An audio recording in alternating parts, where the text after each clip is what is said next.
Greetings, my dear viewer. You're on the channel The Price of Cheating. The channel is for those who appreciate traditional family values and condemn adultery. So be sure to subscribe to the channel. Let's get started. The ride back from the Vandenberg mansion was suffocatingly quiet, broken only by the faint sounds of Zoe shifting uncomfortably in her seat. She had positioned herself as far as possible from me, leaning against the car door with her arms folded tightly across her chest. The passing streetlights cast fleeting shadows on her face, each flicker emphasizing the anger simmering beneath her composed exterior. Not that it bothered me. Her silent fury only added fuel to the blaze of my own emotions. My fingers gripped the steering wheel with such intensity that the blood drained from my knuckles, leaving them ghostly pale. My mind churned, replaying the events of the night, while an almost uncontrollable urge to slam my fist into the dashboard gripped me. But I resisted, forcing my focus to remain on the dark, empty road ahead. The evening at Penelope and Randy Vandenberg's lavish Naperville estate, known for its glittering soirees, had turned into something out of a nightmare. Their events were usually about high-end wines, gourmet hors d'oeuvres, and an assortment of wealthy attendees seeking an evening of refined indulgence. But tonight was anything but typical. At first, the gathering unfolded predictably, guests mingling on the patio, polite chatter about rising property values, and generous compliments on Penelope's impeccable decor. While these parties never appealed to me, Zoe thrived in the atmosphere. She floated from group to group with ease, laughing at banal jokes, exchanging gossip, and collecting numbers for future brunches. As always, I hung back with a whiskey in hand, content to let her shine while I observed from the sidelines. But something about this evening felt off. Penelope's enigmatic comment about spicing things up, paired with a sly smile, sent an uneasy ripple through me. The stolen glances shared between guests only deepened my suspicion. At first I dismissed it as an overactive imagination, that is, until I noticed the bowl. It was an elegant glass centerpiece displayed prominently on Penelope's dining table. Its modern, artistic design seemed more suited to an upscale gallery than a suburban party. At first glance, I assumed it was a place for guests to deposit their keys, a practical touch for an evening fueled by fine wine. But as the night wore on, the reality of its purpose began to dawn on me. Women in designer gowns approached the bowl with coy smiles, dropping their keys inside with a mix of playfulness and secrecy. Meanwhile, the men exchanged smug grins and barely contained chuckles, their behavior reminiscent of giddy schoolboys in on a private joke. A knot formed in my stomach as I pieced it together. This was no ordinary party. It was a swingers' lottery. Across the room, I spotted Zoe chatting comfortably with Randy by the fireplace, her laughter as light and carefree as ever. My breath hitched as the realization hit me. Did she know? My pulse quickened, and before I could stop myself, I made my way to her. My voice was tense as I whispered, "We need to talk." Her cheerful expression faltered briefly. "Now? Can it wait?" she replied, her tone laced with annoyance. "No," I said firmly. Taking her arm, firmly but not harshly, I led her toward the study. Randy's self-satisfied smirk followed us, stoking the flames of my growing anger. Once inside the dimly lit room, I shut the door, the tension between us thick and suffocating. "Do you know what's going on out there?" I demanded, my voice low but trembling with anger. Zoe's expression didn't waver. She crossed her arms and replied flatly, "Adam, don't make a scene." I stepped closer, my voice lowering further. "You knew about this, didn't you?" Her lips curved into a faint, almost defiant smirk before she answered. "Of course I knew. Everyone knows." Ooh, and her words hit me like a slap. "Everyone?" I echoed, my voice rising despite my best efforts to stay calm. "What do you mean, everyone knows?" "Adam, it's not that serious," she said with an exasperated sigh. "It's just harmless fun. People get bored and need a little excitement. Not everyone is content with sitting on the couch and watching football reruns every weekend." Her casual dismissal felt like a betrayal. "And you thought I'd just go along with it? You didn't even think to tell me?" "Because I knew how you'd react," she snapped, rolling her eyes. "Look at yourself, acting like it's some kind of catastrophe. You're such a prude, Adam." Her words cut deep, but I forced myself to respond. So you expected me to… what? Join in? Reach into that bowl and play along like it's some sick game show? Is this what our marriage means to you? It's just a game, she said dismissively. You're overreacting. The woman standing before me seemed like a stranger.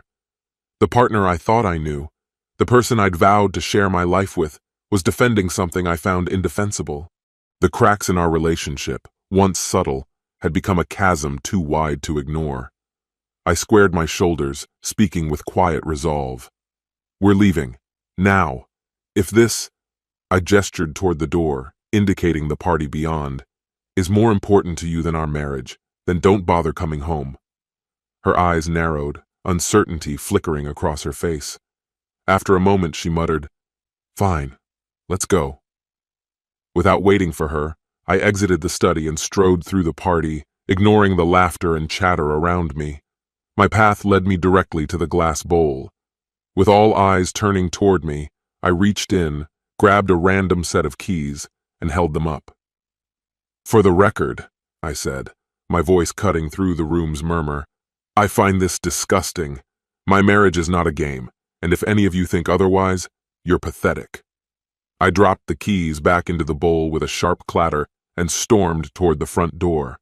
The stunned silence behind me was all the confirmation I needed of the night's absurdity. The cold air outside hit my face as I stepped into the night, but it did little to calm the storm raging within me. The drive home was a blur. Zoe remained silent until we reached our driveway. As I killed the engine, she erupted. You embarrassed me, she yelled, slamming the car door before I had even gotten out.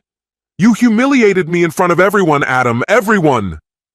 I climbed out slowly, her words crashing over me like waves. You mean your group of swingers? I shot back coldly. Forgive me if I'm not concerned about their hurt feelings. She whirled around, her eyes blazing. They are our friends. No, I corrected, my voice sharp. They were your friends. I didn't agree to trade spouses with them. She let out a sharp breath, flinging her arms upward in visible frustration. You're making this into such a spectacle.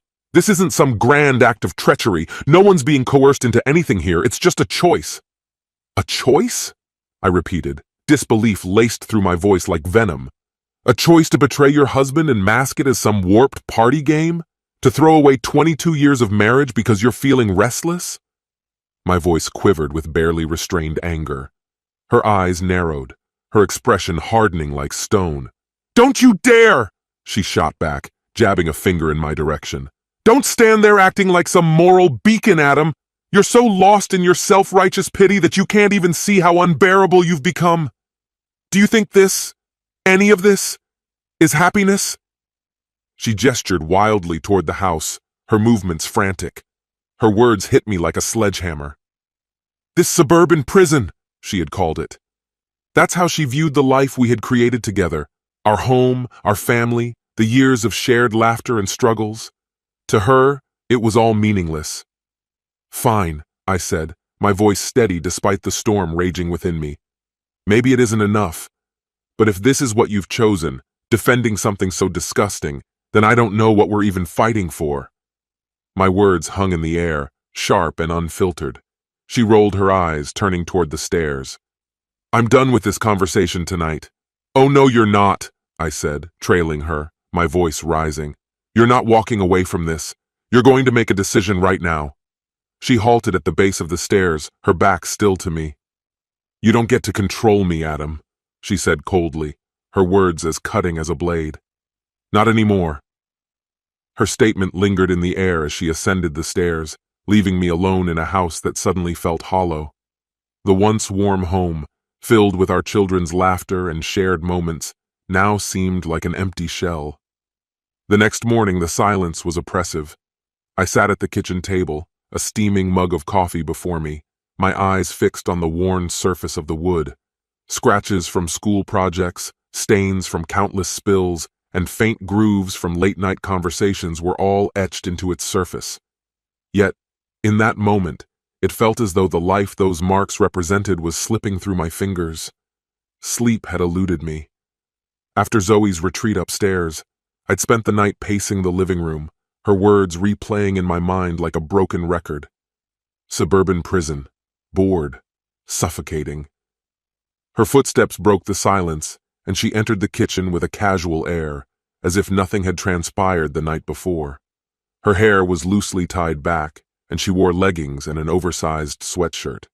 She opened the fridge, rummaging for breakfast like it was just another Saturday morning. "Morning," she said flatly, without so much as a glance in my direction. I stared at her, waiting for any acknowledgement of the previous night. None came. Only the sound of orange juice being poured into a glass. "That's it?" I asked sharply. "Morning? That's all you have to say?" She sighed and leaned against the counter, her weariness either genuine or performative. I couldn't tell. "What do you want me to say? You've already made it clear where you stand." "I want to know where you stand," I shot back, my frustration spilling over. "I gave you a choice, Zoe. You walked away from it. So what now? Are you staying or are you going back to your little key party?" Her eyes narrowed and she slammed the glass on the counter. "You don't get to demand answers from me."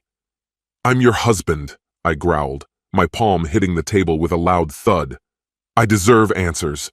"You're insufferable," she spat, her voice dripping with venom. "Everything with you is black and white. There's no room for anything else." I laughed bitterly. "You call this growth? Destroying our marriage is what you think growth looks like?" Her face twisted with anger, but she didn't respond. She turned and walked away, leaving me once more in the stifling emptiness that had overtaken our home. By the time she vanished upstairs, I had reached my limit.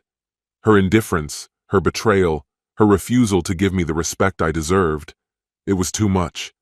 If she wouldn't give me answers, I'd have to find my own way forward. The crisp morning air cooled my overheated mind as I sat on the porch steps, grappling with my next move. Our life wasn't perfect, but I'd poured too much into it to let her destroy everything on a whim. If Zoe wanted to reduce our marriage to ashes, she'd have to face the consequences. That afternoon, I found myself in the sleek office of Brian Cooper, an old friend turned high-powered divorce attorney. The view of the bustling downtown streets through his wide windows felt disconnected from the chaos consuming my life. Brian listened intently as I recounted everything: the party, Zoe's actions, her dismissal of my concerns, and the fallout it had caused. When I finished, he let out a low whistle, leaning back in his chair. "Swinger parties," he muttered, shaking his head. "That's a new one, even for Naperville." "This isn't funny, Brian," I snapped, glaring at him. He raised his hands in mock surrender. "Relax. I'm not joking. This is serious, and you're smart to come to me now. The sooner we act, the better." He grabbed a legal pad, scribbling notes. "First, we'll file for divorce. With proof of infidelity, we'll have a strong case for asset division and custody. Courts often favor mothers, but if we can show her behavior is destabilizing or harmful, we'll have a solid chance of securing primary custody for you." "I won't let her drag the kids into this mess," I said firmly. "Whatever it takes." "Good," he replied with a nod. "I'll need everything you have: texts, emails, receipts. I'll also bring in my PI. If Zoe's meeting with these people, we'll find proof." "Frank Carter's already on it," I said. "He's thorough." Brian raised an eyebrow, impressed. "Smart move. Let him dig. Once we have evidence, we'll serve her the papers. She doesn't need to know we're filing until it's too late for her to react." I nodded, a faint sense of relief breaking through the tension. At least now I had a plan. After enduring days of uncertainty, a concrete plan finally took shape in my mind. For the first time in ages, I wasn't simply reacting to events. I was taking control. The days that followed were a blur of preparation and meticulous planning. On Thursday, Frank contacted me with the results of his investigation. "Got everything you asked for," he said, his gruff voice devoid of any emotion. "Emails, texts, photos, the whole lot. Turns out she's been meeting Stephen at the downtown Hilton. Not exactly subtle." Even though I had anticipated this, hearing it confirmed sent a fresh wave of pain crashing over me. Somehow the reality of it hurt more than the suspicion, but I didn't let it show. Instead, I suppressed the ache and stayed focused. "Send all of it to Brian," I instructed. "Make sure every detail is rock solid." "Got it," Frank replied. Then, after a brief pause, he added, But there's something else you should know. What is it? I asked, bracing myself for another blow. There's chatter about a big event at the Vandenberg's place next weekend. Looks like they're doubling down even after your speech shook things up. Could be worth keeping an eye on. I clenched my jaw. Of course they would. Penelope and Randy thrived on scandal and defiance, feeding off the chaos they created. They were experts at burying their secrets and ignoring consequences. But if they thought their duplicity would remain hidden, they were sorely mistaken. That weekend, with Zoe conveniently out with friends, I drove past the Vandenberg's mansion. The driveway was packed with luxury cars, and the soft glow from the porch lights bathed the quiet street in a warm hue. I parked a few blocks away and observed from a distance. Laughter and animated chatter spilled into the night as impeccably dressed couples entered, the scene reminiscent of a grand gala. I didn't need to infiltrate the event. Frank had already ensured someone would document everything. I remained in my car, picturing the chaos that would soon engulf their world. By week's end, the tangled web of lies the Vandenbergs had spun would come crashing down. On Monday, Brian called with an update. "It's done," he said. "The divorce papers are set to be delivered tomorrow. Oh, and the Naperville Times will be running a piece on the Vandenbergs' extracurricular activities. My journalist friend couldn't resist." "Good," I replied, my tone icy. "They deserve it." Brian chuckled. "You're handling this like a pro, Adam. Stay out of the spotlight and let the chaos unfold. When the dust settles, you'll come out on top." I thanked him and ended the call, then turned my attention to the stack of evidence Frank had provided. Every text Zoe exchanged with Stephen, every hotel receipt, every incriminating email, all of it laid out like exhibits in a courtroom. This had become more than just proving her betrayal. It was about reclaiming my life and my sense of self. The next day, the papers were served to Zoe while she was out having lunch with Penelope. Frank's account of her reaction was priceless. Shock, disbelief, and finally, simmering anger. That evening, she stormed into the house, slamming the door so hard the windows rattled. "Adam!" she shouted, marching into the living room where I sat with the kids. "We need to talk." I rose to my feet, keeping my voice steady. "Why don't you two head upstairs for a bit?" I said gently to the kids. They didn't need to witness what was coming. Once they were out of earshot, Zoe hurled the divorce papers onto the coffee table. "What the hell is this?" "It's a divorce," I said calmly, folding my arms. "You're really doing this? Over one argument?" she snapped. "This isn't about one argument, Zoe," I replied firmly. "It's about your lies, your betrayal, and throwing away 22 years of marriage for him." Her face flushed with anger. "It's not what you think," she protested. "Oh, really?" I shot back, tossing the evidence onto the table. "Then explain this, because these messages and receipts paint a pretty clear picture." Her eyes widened as she scanned the documents, her face losing its color. For a brief moment I thought she might break down, but then her expression hardened. The defiance I had grown so used to seeing returned. "I never wanted it to come to this," she said quietly, her voice trembling. "But you left me no choice." "No, Zoe," I said, stepping closer, my voice unwavering. "You left me no choice. You lied, you betrayed me, and now you'll face the consequences." Her jaw tightened as she crossed her arms. "Do you even understand what you're doing? You're tearing everything apart. For the kids, for us." "For the kids?" I said, my voice rising. "Don't you dare use them to justify your actions. You were the one sneaking around with Stephen, not me." "I wasn't sneaking," she said, her voice breaking. "I never wanted to hurt you, Adam." "But you did," I replied, my voice shaking. "You hurt me, and you hurt this family, and I'm done pretending we can fix this." For a long moment we stood in silence, the weight of 22 years of shared history bearing down on us. Finally she spoke, her voice hollow. "So that's it?" she asked. "You're just giving up?" "I'm not giving up," I said firmly. "I'm moving on, and you should too." The fallout was swift and devastating. By the end of the week, the Naperville Times published their exposé on the Vandenbergs' infamous parties, complete with anonymous testimonies and damning details. The article spread like wildfire through the city's elite social circles, leaving friendships shattered, reputations in ruins, and businesses tied to the Vandenbergs in shambles. Zoe wasn't spared. Though her name wasn't explicitly mentioned, the whispers and sidelong glances at the grocery store made it clear she wasn't above suspicion. A few days later, she confronted me in the kitchen, her arms crossed tightly. "Was this your doing?" she demanded. I met her gaze calmly. "I didn't write the article, if that's what you're asking." "But you made it happen," she accused, her voice trembling. "You gave them the information." I didn't deny it. People deserve the truth, Zoe. If you and your friends wanted to avoid this being exposed, you should have made different choices.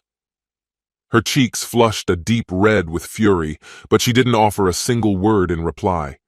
Instead, she stormed out of the house, the door slamming so hard it rattled the frame. For the first time in weeks, an unusual stillness filled the room, as if a storm had finally passed.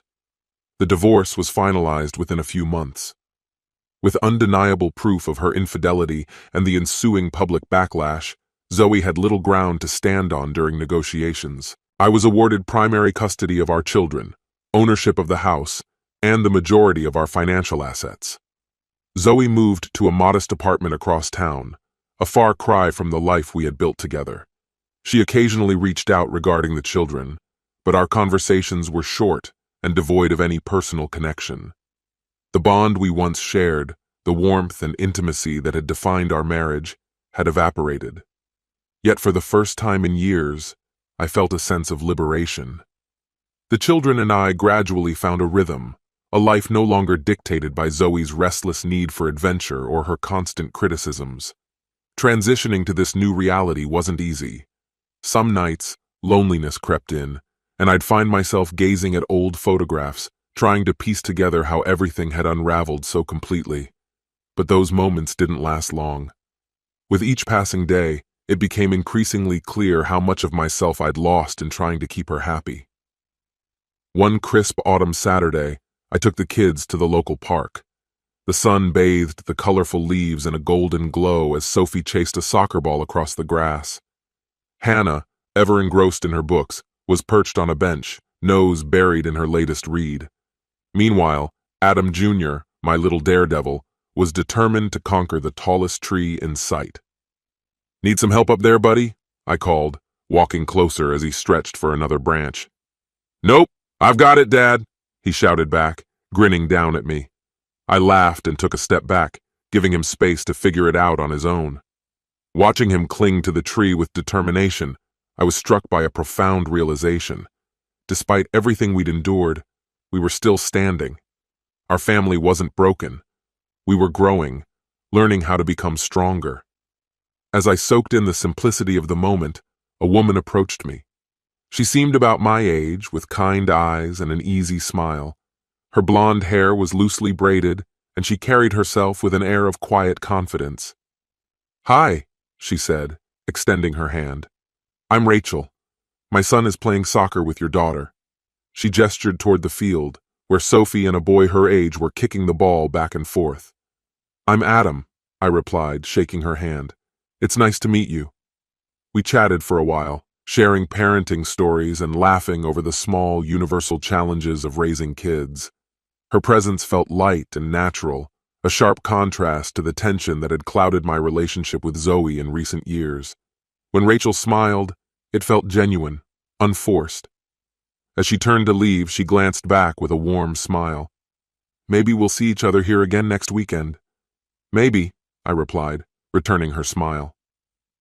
That evening, as I sat at the kitchen table helping Sophie with her math homework, a surprising realization struck me. I felt a glimmer of hope, something I hadn't experienced in months. Life hadn't gone the way I had planned, but perhaps that wasn't such a bad thing. For the first time in a long while, I felt excited about the possibilities ahead. Zoe's story didn't end. She simply began a different chapter, and for the kids and me, that was more than enough to move forward. This concludes the story. If you like it, then put your powerful like and subscribe to the channel.